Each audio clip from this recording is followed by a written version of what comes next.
ಆ ಕುಟುಂಬ ಅವರ 7 ಬಾರಿ ನಿಂತಿದ್ದ ಮನುಷ್ಯ, 4 ಬಾರಿ ಸೋತಿದ್ರು, 3 ಬಾರಿ ಗೆದ್ದಿದ್ರು.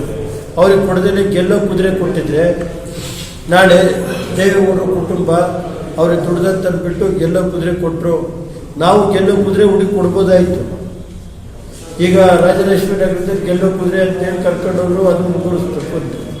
JDS ಇಂದಲೇ ಕರ್ಕೊಂಡವರು, JDS ಇಂದಲೇ ಪಾಪ ಹೆಣ್ಮಗು ಕರ್ಕೊಂಡೋಗಿ ಅದು ಪಾಪ ಹೆಣ್ಮಗು ಮುಗುರಿಸಿದ್ರು.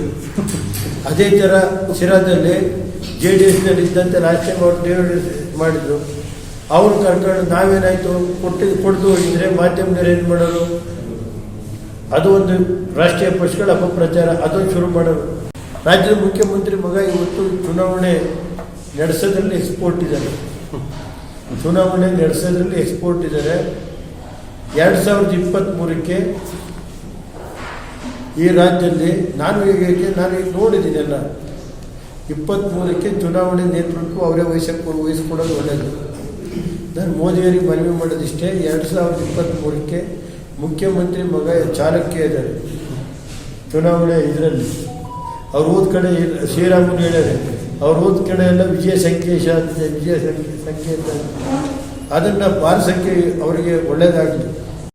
ರಾಜರಾಜೇಶ್ವರಿ 900 ಕೋಟಿ ಗ್ರ್ಯಾಂಟ್ ಕೊಟ್ಟವ್ರೆ ಅಂತ ನೆನ್ನೆ ಹೇಳ್ತಾ ಇದ್ದಾರೆ ಟಿವಿನಲ್ಲಿ. 900 ಕೋಟಿ ರಾಜರಾಜೇಶ್ವರಿ ನಗರಕ್ಕೆ 900 ಕೋಟಿ, ಒಂದು ಚುನಾವಣೆ ಗೆಲ್ಲೋದಕ್ಕೆ 900 ಕೋಟಿ ರೂಪಾಯಿನ ಗ್ರ್ಯಾಂಟ್ ಇದೆ ಅಲ್ಲಿ ಅಂತಾರೆ.